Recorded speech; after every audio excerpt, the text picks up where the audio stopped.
You alright, everyone? Alright, so today I'm going to be doing a little video about motorized bike engine cases, okay, and fittings. Alright, so basically, I've been asked by a few people to see if I can do a few more videos, so I'm going to be bringing out a few more videos to help them out. Alright, so what it is originally when I first started, okay, getting a motorized bike engine kit off of eBay, and then I got one off of Amazon. Alright, I paid about £68 for my first engine kit, and I paid £100 for my second engine kit off of Amazon. All right. So when it comes like down to it, if you're just like starting off with these sort of little projects, then I believe something very cheap and very basic is the way to go. All right. So it's not really going to cost you a lot of money, and that way you can sort of invest into a bigger, more expensive kit after. All right. So it's completely up to you, but a few little upgrades that I would definitely suggest, all right, is the hardware. Okay, this is what I mean by fittings and fixtures. All right. So when it comes to the hardware itself, the nuts and bolts that you get, okay, with these kits are terrible. They're really not good at all. All right. A lot of other people, they think that, oh yeah, the second that I get these engine kits, right, I haven't really like broke the engine in properly, and I haven't really road tested it or whatever, but I want to whack on a brand new carburetor, I want to whack on a bigger petrol tank, I want to put on this, I want to put on that. No, no, no, no, no. Don't even think about, say, getting a high performance anything, to be honest. What you need to do is break in your engine properly. I cannot stress that enough. It's really, really important. All right. What I mean by this is, like, for instance, if, say, for instance, anyone before in the past, they've got themselves a car, okay, and obviously like they've had the engine rebored and had the pistons rehoned and things like that. If it's a brand new upgraded engine, okay, they normally have to road test this thing for a few thousand miles before they can even start going a bit faster. Like one of my friends, okay, he had like a brand sort of like a really, really nice sort of like a Toyota supercar, and then what he done is he had the engine all completely bored out, and then like literally all the pistons like were race spec pistons and everything, and he had to drive literally up to 60 miles an hour top. He couldn't go any faster for at least a few months, or until he put about 1,000 miles on this engine. And I know it does seem like a little bit sort of like too much, but do you know what? If you do end up, say, like revving the engine too much, trying to go too fast as well, you're going to end up damaging these tiny little engines. All right. So when it comes to it, yeah, what you need to do, okay, is you need to sort of break in these engines very, very gently. All right. So when it comes to it, even for instance, the actual, like, say, the fixtures and the fittings as well is very, very important. Don't ever over tighten these things. Like, for instance, if you're going to take off your exhaust, okay, or you want to take off the carburetor, okay, where the actual barrel is itself, yeah, don't over tighten these things.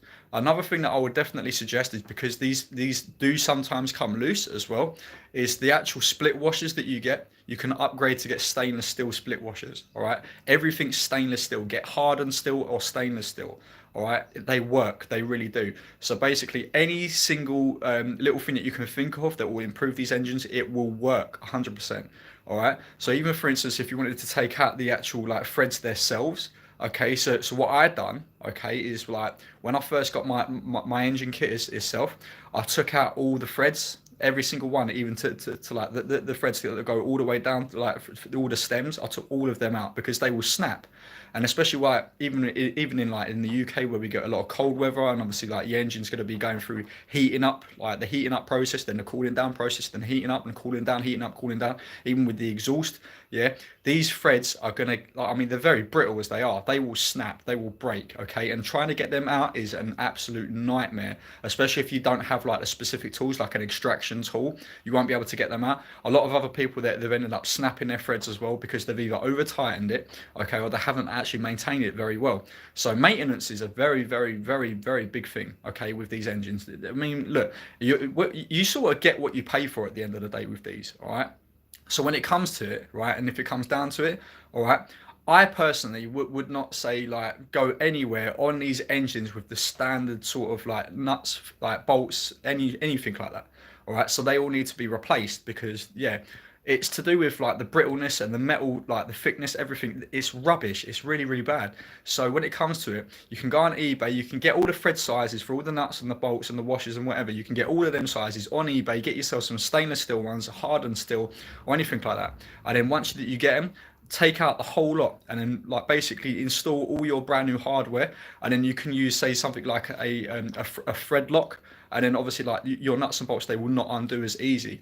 And remember, if you're tightening in these things, okay, you can't go crazy with tightening it up really like wrenching it around, because it's only aluminium casings. They're very delicate. All right, so the thread, you can't go crazy with it. You have to go very gently. And even for instance, if you're doing say the top of the engine and then you want to change the actual like the actual top of the engine part, you can take it off and then change the head over. All right, but even when you're tightening down, okay, make sure that you do a cross pattern, so you're not just doing one and then like if you're tightening up or loosening it. All right, don't just do one like nut and then do the next one like one next to it. You have to do a diagonal pattern, so you do one that way and then one that way and then tighten up that way and then that way, okay, because that'll work even better.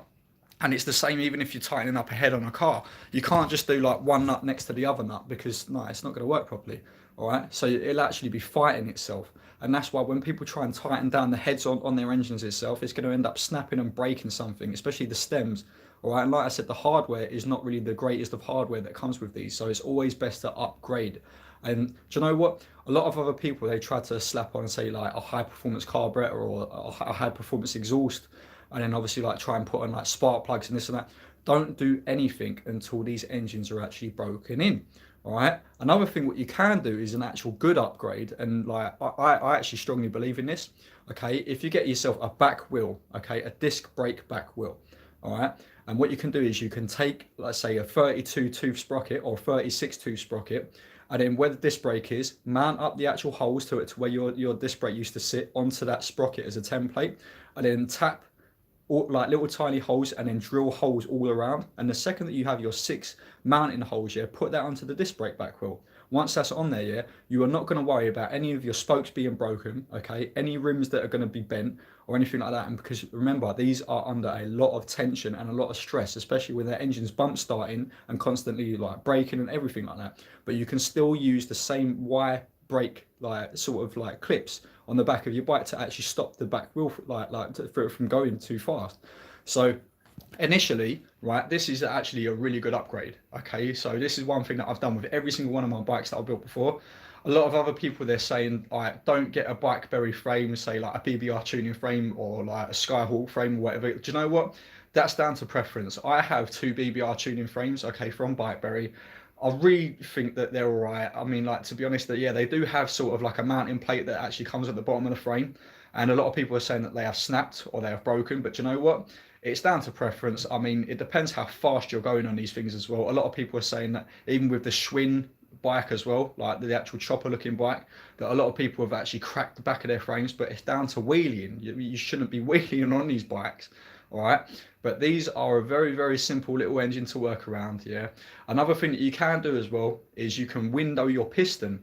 Okay, so if you wanted to window your piston, you're going to allow more petrol and more air mixture into the actual engine, and that is actually going to give you a bit more speed. But the way to do this, right, is it has to be on top dead center. Okay, and the way that you do this, right, is that you basically move your crank, and once your crank is obviously like moving around, your piston's going to go up and then obviously go to the down position.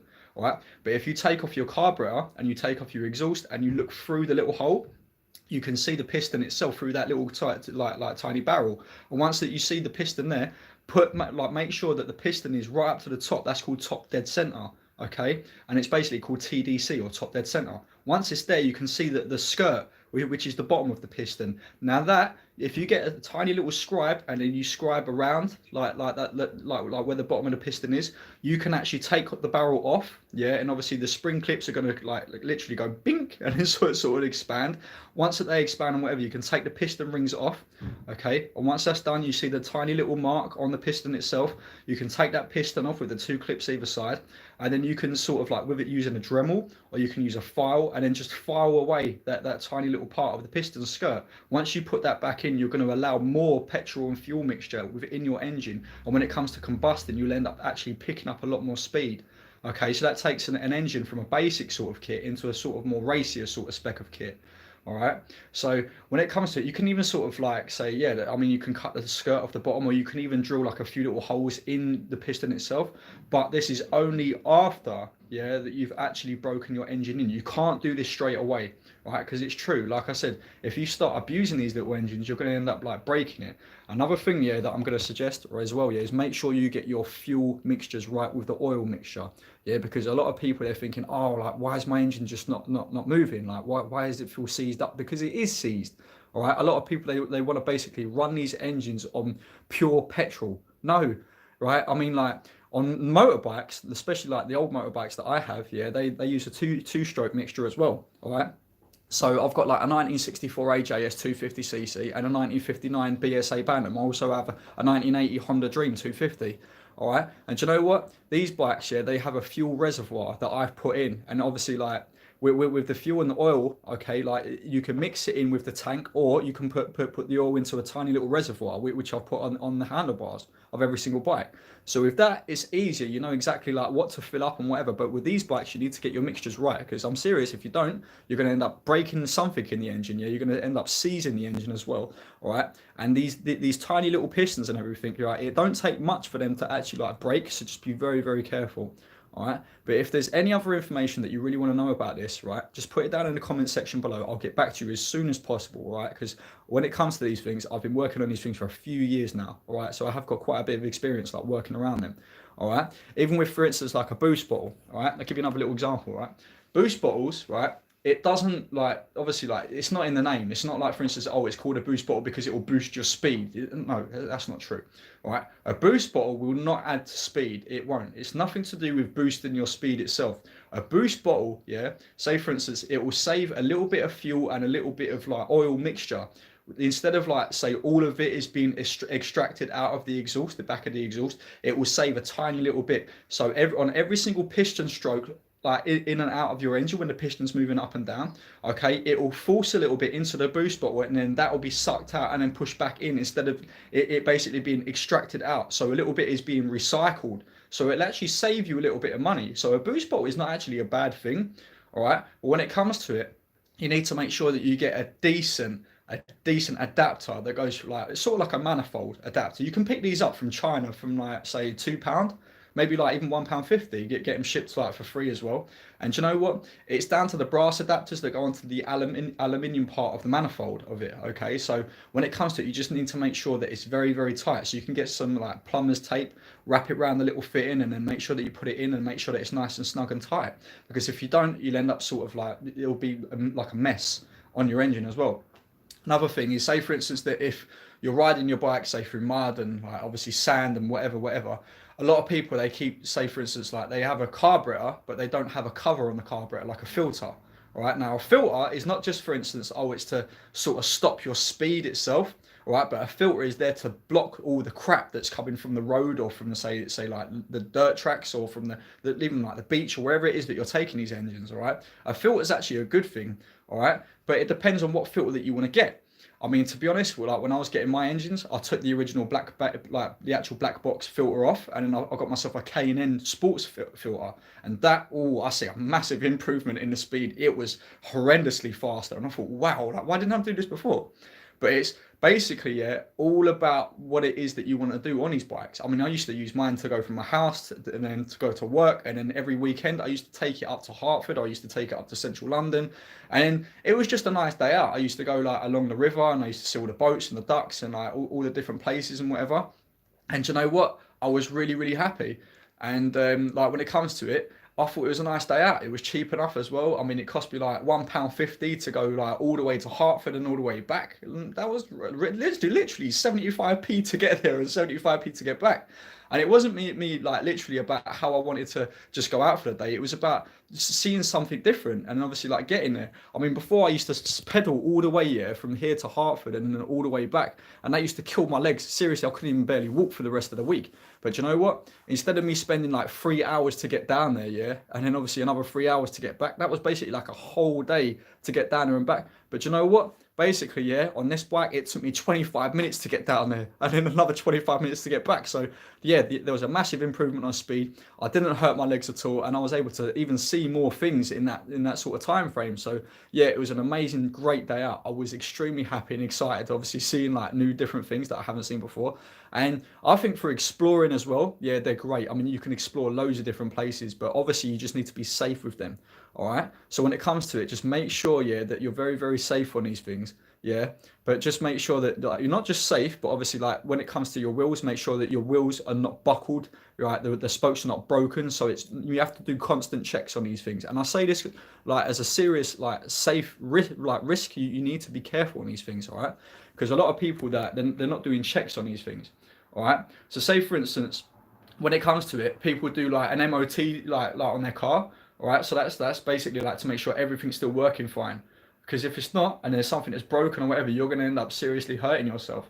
So just make sure, yeah, right, that when it comes to it, do checks on your bike, okay? Because I'm dead serious about it. Make sure that you do checks every single week, not even every month or every 6 months. Make sure you check these things every single week. So check your engine, check your brakes, check your tires, check everything. It just makes sure, yeah, that like nothing is coming loose, because that happens like a lot with these engines. That's another thing I'm going to tell you as well. Yeah, when it comes to it, the fittings is very vital, okay, to like upgrade. Because like, when it comes to it, the fittings that you get with these things, even on a chain tensioner, right, the chain tensioner is rubbish, okay? And a lot of people originally, when I was putting these things together, they were saying that, oh, I've damaged the back of my wheel, okay, because the chain tensioner went straight into the back wheel. Well, why? Why did that happen? Okay, and it's not about, oh, basically that it's the chain tensioner's fault. It's because the chain tensioner, they're really, really badly designed. Okay, so even if you're mounting the chain tensioner on the frame and they look dead straight, the chain tensioner over time could literally go like this into the back wheel, and it could really, really end up hurting you. So when it comes to it, yeah, to be honest, make sure that you upgrade, yeah, your chain tensioner. All right. And another thing, what I've just noticed that obviously like someone else has put on here, when it comes to the chains, all right, I have snapped a couple of chains as well, and that's the worst thing. Like it really is, it's really bad. I personally use the heavy duty 415 chain. Someone else has just put the 420 chain is a lot better. All right, it's preference really at the end of the day. But if it's a heavy duty chain, it's an actual motorbike chain, they're not going to break. Okay, so I would have said, yeah, the 415 chain, yeah, definitely. I've got them on 6 of my motorized bikes that I've got, and they all work perfect. All right. So yeah, that's a definitely good, like a good upgrade that you can do even from the start. Even when you get your motorized bike, you can just take off the actual like original like motorized bike chain, just throw it. It's rubbish. Don't even keep it as a spare. They are terrible. Get yourself a 415 chain, yeah, they work great. And when it comes to it, put that on. That's not going to affect your engine's performance itself. The chain tensioners, you can get way more better ones, like on eBay, on Amazon, like even AliExpress. You can just have a little look around, yeah. Even a motorbike shop, have a little look. The rollers, yeah, you can get a way better roller than what actually comes with the kit. All right, but yeah, the nuts and bolts, they will come loose. All right, so that's using the basic ones. Okay, so it's like I said, get yourself some stainless steel nuts, bolts, washers, and even the split washers. All right, make sure that you actually use a decent like thread locker as well. Like I mean, I actually use like loads of different types just to see which one's better. All right, but it's preference. It's all about preference at the end of the day. Like whether it is that you want to personally use. All right, but wherever it is that you guys have questions on, put it down in the comment section below. I'll get back to you as soon as possible. And any problem that you're having, even if it's like your engine's not getting a great spark, yeah, get yourself an NGK spark plug. They work great. Get yourself a Champion spark plug. They work great as well. All right, NGK are one of the best, and Champion are one of the best. You can't get better than that, to be honest. In my preference, I think they're amazing. All right, but definitely not the Z4C spark plug. The Z4C spark plug it's rubbish. I don't even know who come up with that, but they are terrible. Seriously, like they're not great at performance. They're not great at like even starting the bike. A lot of people, they sort of suffer with even like the bike seems like it's choking out, even on full throttle. And you think, what's going on? What the hell is going on? And you know what? Even like the actual original carburetor, okay, the original carburetor, yeah, is a terrible design. I mean, for instance, that they leak and they stink of fuel like all the time, and they drip fuel everywhere. Even the actual petrol tank itself, okay, the actual petrol tank, and it's called a petcock valve that actually goes into the bottom of the tank. If someone actually over tightens it as well, it could rupture the bottom of the tank, and that could piss out oil and fuel everywhere. You just don't want that in your house. And obviously, like, to be honest, Yeah, like I said, yeah, right, when it comes to it, any sort of little thing that you can do will improve these engines, like, but just remember what it is that you're going to be doing, okay, because you don't want to be doing too much to the engine itself.